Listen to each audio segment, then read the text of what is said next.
Welcome to the 4 Pillars of Men's Health, a podcast of resources for restoring vigor and vitality, bringing you top influencers in the men's health arena, case studies of men who have succeeded and how they did it, and cutting-edge teaching on men's health issues from America's leading men's health guru, Dave Skattum. Get ready to take steps towards good health.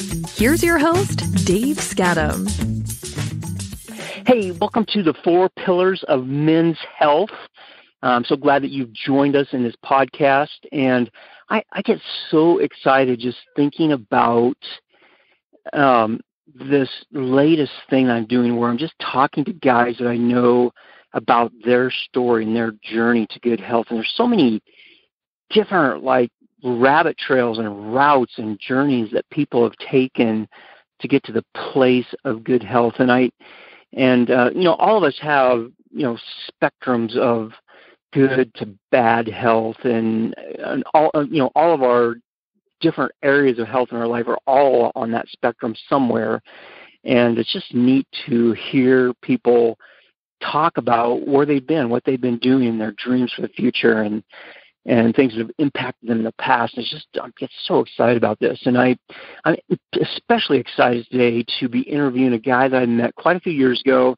His name is Stephen Harris. And Steve, I'm so glad that you've come to spend a little bit of time with us on this podcast. Welcome to the 4 Pillars of Men's Health. Thanks for having me. And my name is Stephen Harris Weiel, just FYI. Stephen Harris Weiel. Thank you. I knew that. All right. Sounds good.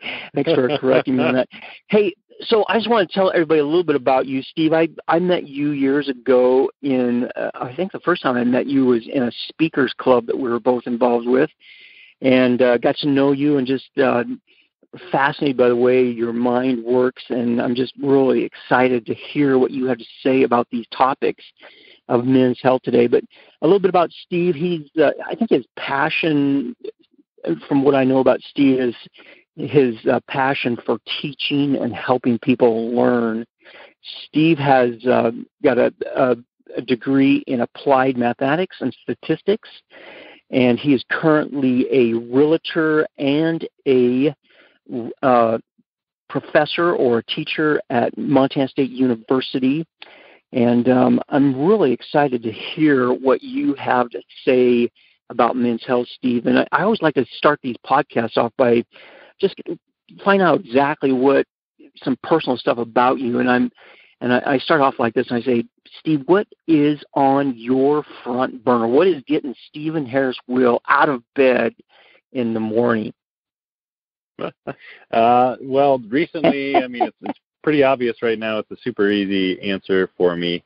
My brother and his wife just had their first baby on the 11th, so it's the 16th today. So 5 days ago, wow. I officially became an uncle, and I've been waiting. Congratulations! Thanks. Yeah, I've been waiting for that That's forever. Cool. They got married in 2008, so it's been like 12 years that I've been, talking to them and being like, when am I going to be an uncle? And it finally happened, and I couldn't be happier for them and my whole family, and we're all just super stoked about it. Cool. Is it a boy or a girl? It's a girl, yeah. Jessamine Joanne Weiel is her name. Wow.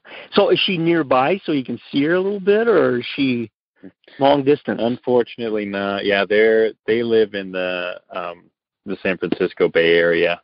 Oh, and cool. Hopefully they'll be coming up next month. Yeah. They'll be spending a bunch of time here, and we'll all get to hang out and dote on our new member of the family.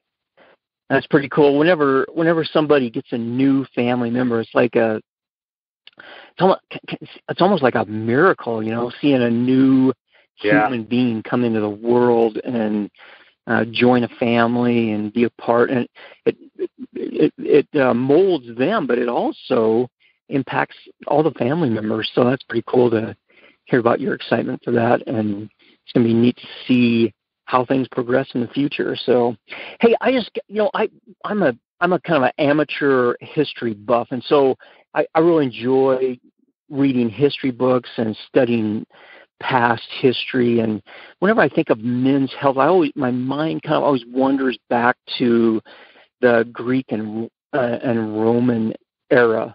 And in my mind, I can just imagine some of these amazing sculpturists that take this big chunk of marble and they chisel away at it, and eventually they produce what in their mind is this ideal picture of what a healthy man or a perfect man would look like. And I'm just curious, Steve, if you could put a man up on one of those Greek or Roman pillars and say, you know what, according to Steve Harris Will, this is the perfectly healthy man.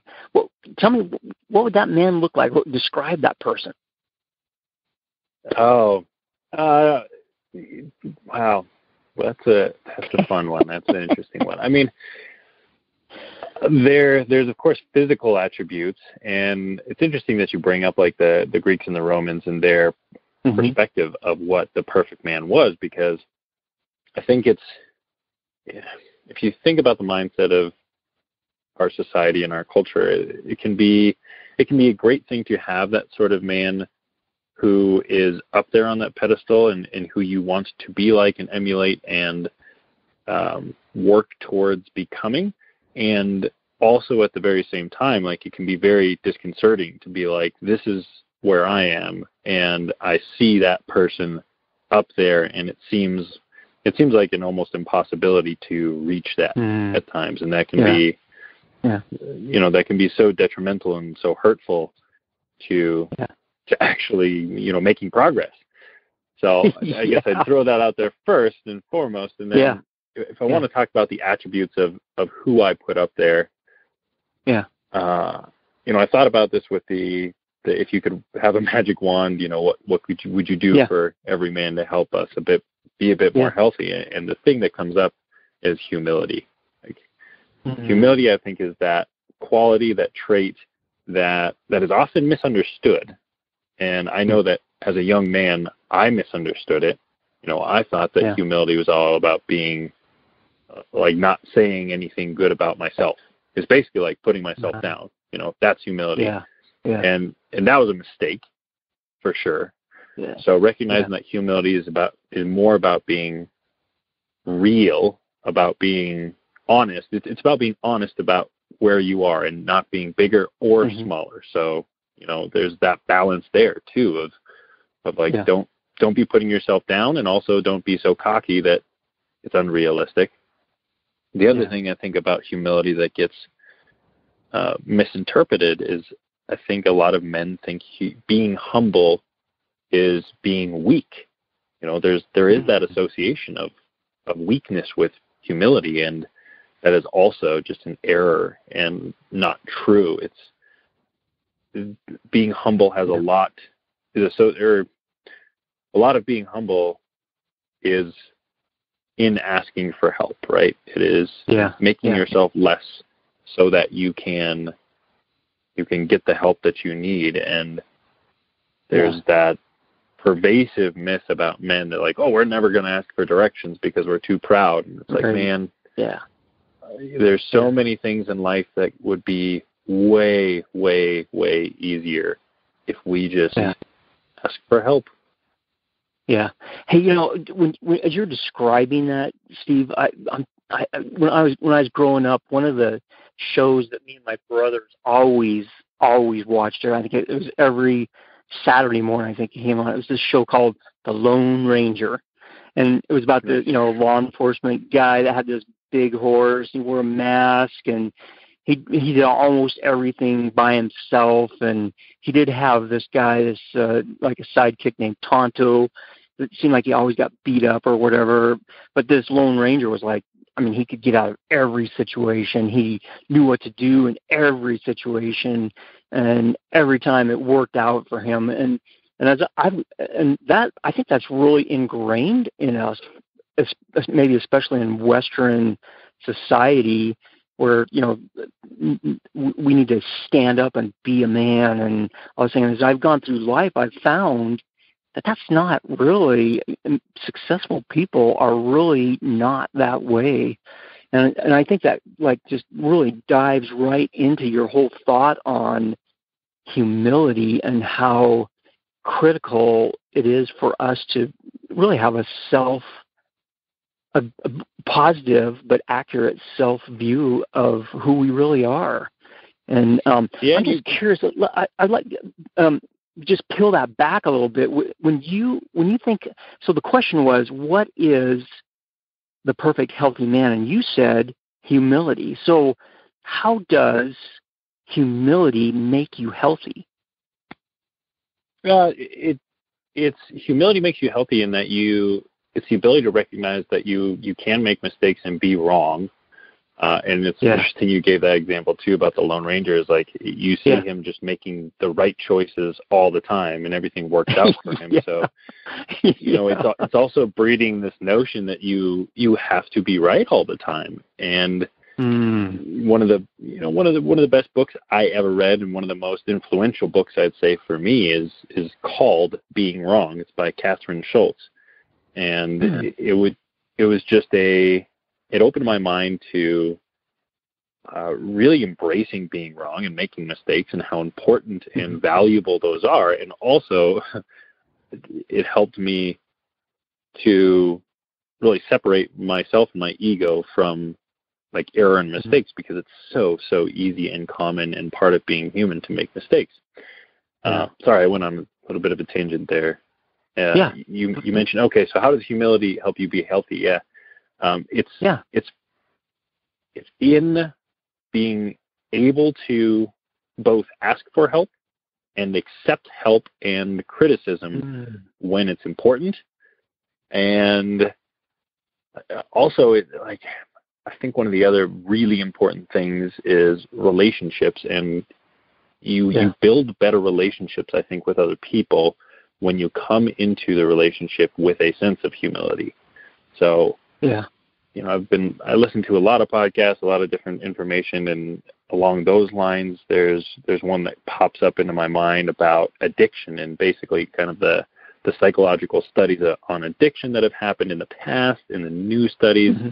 And kind of the conclusions were that the opposite of addiction, I think it was a TED Talk actually, like the opposite of addiction is community, is like relationships, connection. Really? So the studies they had with like rats were basically that the very early on studies just had rats in a cage, and they had one drip bottle with drugs and they had one with just water. And of course, like a rat by itself has nothing else to do, and it's just going to go and take drugs all the time. But when you did the same sort of study with the drug water and the regular water, but it was like a vibrant rat utopia with a bunch of other rats and like fun things to do, like none of the rats went to the drugs. Really? So interesting. And of course you can't do a one-to-one relationship between human and rats, but I think we see that in the real world too, that it's, if you don't have good relationships, you don't have a sense of community, you don't feel like you belong, you don't have a sense of purpose or meaning, then like what else are you going to do other than turn to drugs or some sort of other addictive behavior? Yeah. Wow. Man, just in reflecting on that, when you talked about that was a real eye-opener for me. The opposite of addiction is community. And I think so many times I see in my own life and people around me addictive things. Like you could be addicted to many things.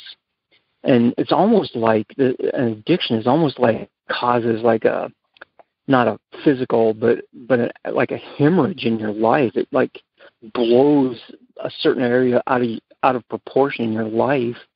And what you just told me was the antidote to that, to addiction, is building community and having people around you, like a support system, like healthy relationships with other people. Is that what, am I hearing that right? Yeah, pretty much. I just Googled it too. It's the TED Talk is called "Everything You Think You Know About Addiction Is Wrong," and the kind of conclusion is that it's the opposite of addiction is not sobriety, it's connection. Yeah. Wow, that is really good. writing that stuff down. So you went from you were talking about humility, and then we went to community and relationships, and so many of these interviews that I've been doing, guys are bringing that up, where it's so important in people's minds that we develop relationships, and with men and women. But I think a lot of these guys talk about having good healthy relationships with other guys, and so if that's so healthy, why is it that so many of us guys are out there walking around like the Lone Ranger? If we know that, maybe we don't know that, I don't know. But what is the disconnect there? Why are we buying into the Lone Ranger philosophy and not becoming more connected? Well, I think a part of the answer to that is in your question. It's because we have things like the Lone Ranger. We have things in our culture that really, they express that sort of narrative. Like the strong man is the man who's always right and, is totally fine doing everything on his own. The Lone Ranger, like that's the ideal man.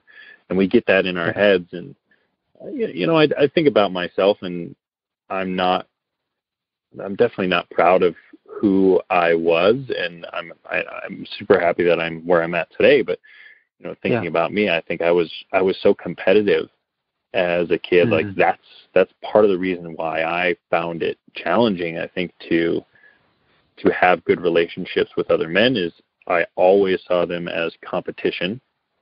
And I mean, some of that is in our DNA too. Like we literally are. We have been competing with other men for the existence of our species. Like there's a competition for women and that sort of thing. So there's some of that's innate. I guess the thought that pops into my head that's the biggest bummer is I feel like I missed out for a long time on the shortcuts to success, because I now recognize that one of the best shortcuts to success is like you find the person who is doing what you want to do better than you are, or the best. You think of the person who's doing what you want to do the best, and you learn from them. Like you befriend them, you build a relationship with them. And I can just think of me as a kid. Like I would have been so intimidated, and I would have been so competitive that I would have probably, without even knowing who they were as a person, I probably would have just hated whoever that person was. Like, oh, you're better than me. Like, and you're the enemy. Terrible. That sucks.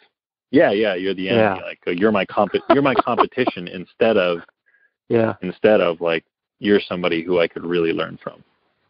Yeah, and another thing I was just thinking of when you were talking about that, I was thinking, the disconnect between this Lone Ranger thing and us knowing that that's not really the most healthy way to go. Maybe it loops clear back to what you first said was humility. Maybe we're so proud and arrogant, or whatever, I don't know what the right words are, but maybe it's humility or lack of humility that gets in the way of actually building a healthy relationship with another person. A lot of times, yeah, definitely.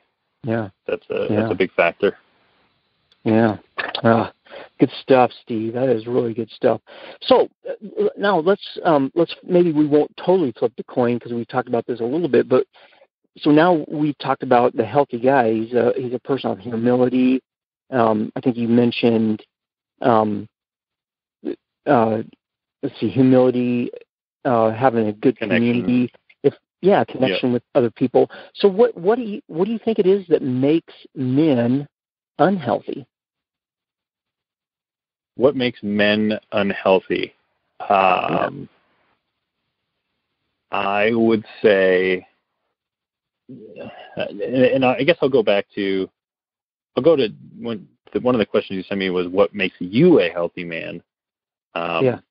And I would say it's mindset. And I think mindset makes men, and I mean, women, I think on the same part too. It's like what makes people unhealthy is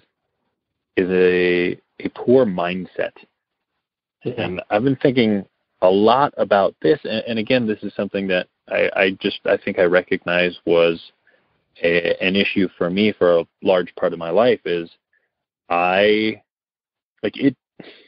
just as a human, like it feels good to be a victim. Like it does. Like there's a feeling of like you get attention for that, and you kind of like don't have to take responsibility at times. And I know that, you know, I was always a big soccer player, and I just know as a kid there were many times where, you know, I would get fouled, I would get injured, and I would make a much bigger deal out of it than it really was because the loser's limp. Because I wanted, yeah, totally. You know, I wanted the attention, I wanted the pity, and for some reason that felt good to me. I mean, I think back on it now, and I'm like, that is ridiculous. That's crazy, and it's that mindset. Like, how do you get out of that mindset of victimhood, of like wanting to be like, well, you know, I'm not successful because A, B, C, D, and E. And like, if you think of anybody in the world could say that. Like, anybody has the opportunity to say, like, these are the reasons why I'm not getting to where I want to be getting, or I'm not successful, or I'm not healthy. Mm-hmm. You can point to many different things, but it's like, that's the wrong mentality to have. It's, can you shift your mentality to be like, hey, these are the things I can do to improve my success, my health. And if you're focusing on those, and you're not focusing on like what's wrong or what is holding you back, then you're at a big advantage there. That's pretty cool. So my mindset, I would say, is the main thing that. Yep. Hey, so let's. I think it's important to note. Go ahead. Oh, go ahead. I was saying, I think it's important to note that it's an extremely challenging thing to change. Like it took me a long time, and I know that I have a lot of conversations. I wanted to kind of bring this up. One of your questions is, what's your biggest struggle with maintaining good health? And like, I know this is kind of, struggle versus challenge is a word change that I think embodies like just one of my core beliefs. And in that, like, we can shift and change our mindset and our lives through our language. And when you use language like I'm struggling, as opposed to I'm finding this challenging, like, you can use them interchangeably. However, the meaning of them is actually quite a bit different. One is really a victimhood sort of mindset, like, oh, I'm struggling, you know, things are pushing me down, things are terrible, as opposed to like, these are challenging times. Like, I have challenges that I can overcome, that are great, you know, challenging. But interesting, yeah. So just that's like self-talk. I think you're describing self-talk. How are you talking to yourself? What is your mindset, and what kind of things are you saying about yourself? That's pretty powerful. Yeah, it's huge. It's extremely powerful, and I don't do enough of it, really. That's something that I would like to do more of, is what's called daily affirmations. Yeah, I'm sure you've heard of daily affirmations, but it's just like sitting down and saying positive things about yourself, which, again, going back to humility, I think there's this sense that, like, oh, you don't do that because, you know, you don't want to, you know, stroke your ego. And it's like, well, it's not about that. It's about being real and honest with who you are. Yeah. And who you want to be as well. Exactly. Yeah. So would you say, because that was my next question, I was going to get a little personal with you. Would you say that self-talk and the way you are changing your mindset, are you saying that's one of your biggest struggles? Not a struggle. Again, like, I definitely don't believe. I don't believe that I have struggles. You busted me. No, it's okay. But this is, it's not busting it, and this is part of the challenge for me too. Is bringing these sorts of things up in a way that doesn't hurt people's sense of self or whatever, because it's that's, I guess that is a huge challenge for me, is communicating these sorts of things appropriately such that it doesn't run into like, oh, you corrected me. Like, I would love to be better at that sort of thing. And that's what I constantly work on. And I think personally, like, for me, it's a constant battle and challenge to like change my language. So even there, it's a thing where in conversation daily, like, I know that I still make what I would call like mistakes in my language using a word like struggle. And what I do is I work on, like, in the moment, changing that right away. And it's that habit of like recognizing what I'm saying, because knowing it enough isn't going to do anything, right? You can't just know something and be like, okay, I know that, perfect. Like, it has to be a practice. And for me, that's my main focus and challenge, is like always constantly practicing that to change my language and to change my life through that. Wow, that's really good. So I'm just I'm curious about this, because I mean, you're getting down to some pretty fine-tuned stuff, or from my perspective anyway. How do you, I mean, we have all these thoughts all day long. We have thoughts, that self-thoughts, and we're taking on other people's thoughts, and some of them are accurate, some of them aren't, some of them are condemning, and some of them are uplifting. So how do you go through the day and not be overwhelmed with trying to, how do you live a healthy life and at the same time confront those things that are coming at you either from yourself or from your environment? How do you have any tools or techniques for doing that? I mean, tools and techniques, definitely just the changing language as it happens, because like I said, I constantly, and we will constantly make mistakes, and being forgiving with oneself when they happen, and also like in the moment, changing, doing something differently. That's really important. The other thing that popped into my mind when you were talking about that and asking that is, intentionality. So, the thing that I,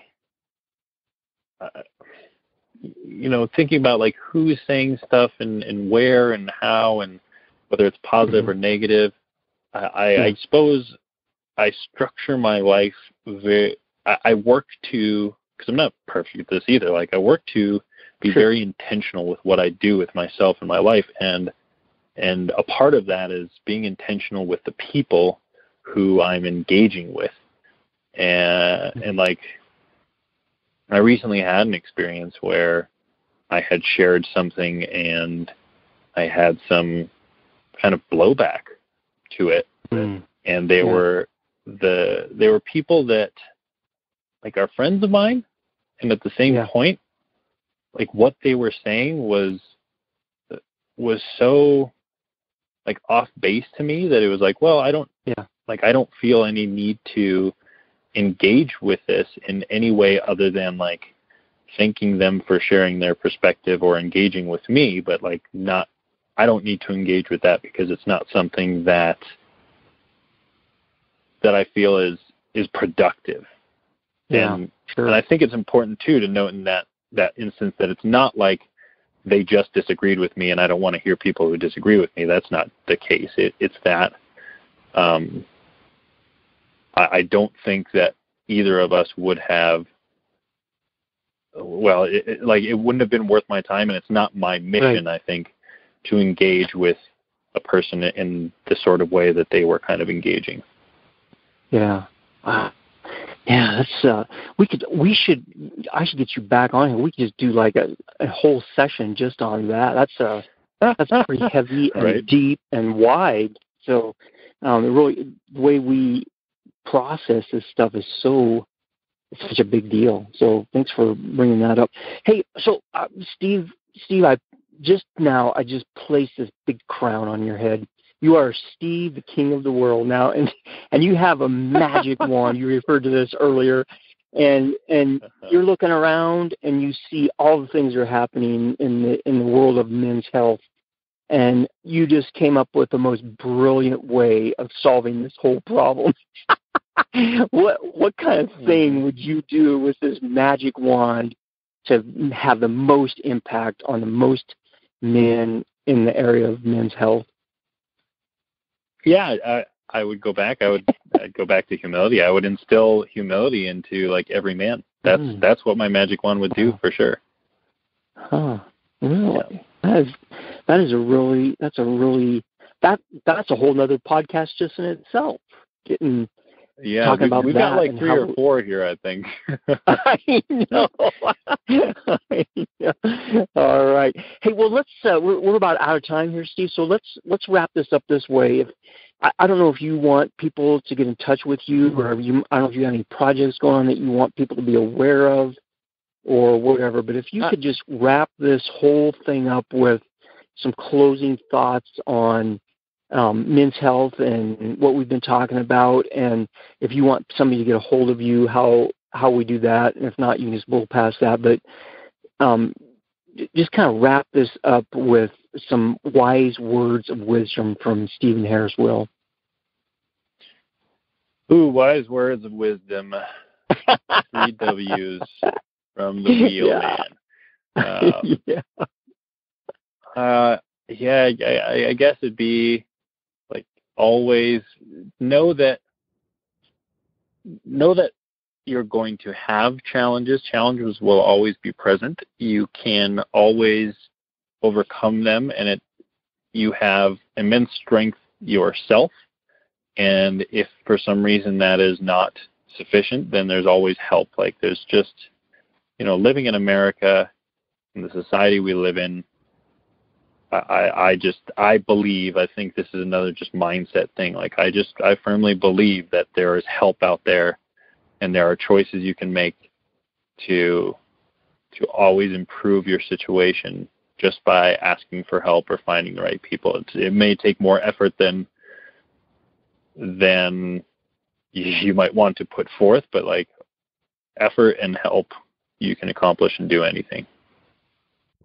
Hey, so Steve, man, I know you have a lot of great things going on in your life. How do people get a hold of you? How do people see what you're doing? What are some ways that people can get invested with Stephen Harris Weiel? Sure, yeah. Right now I'm doing a lot with posting just kind of 1-minute Instagram videos called Improve Language to Improve Life. So my Instagram handle is improve_language, I think, something like that. You can always look me up, Stephen Harris Weiel. I'm the only Stephen Harris Weiel in the world. And then those also automatically get posted to my Facebook page for the podcast that I used to or that I still have but haven't been doing much with recently, which is You Are Admirable, is the interview podcast that I used to have. Those videos are also getting posted to on Facebook. You've been listening to The 4 Pillars of Men's Health with Dave Skattum. To learn more about the resources mentioned on today's show or listen to past episodes, visit the4pillarsofmenshealth.com.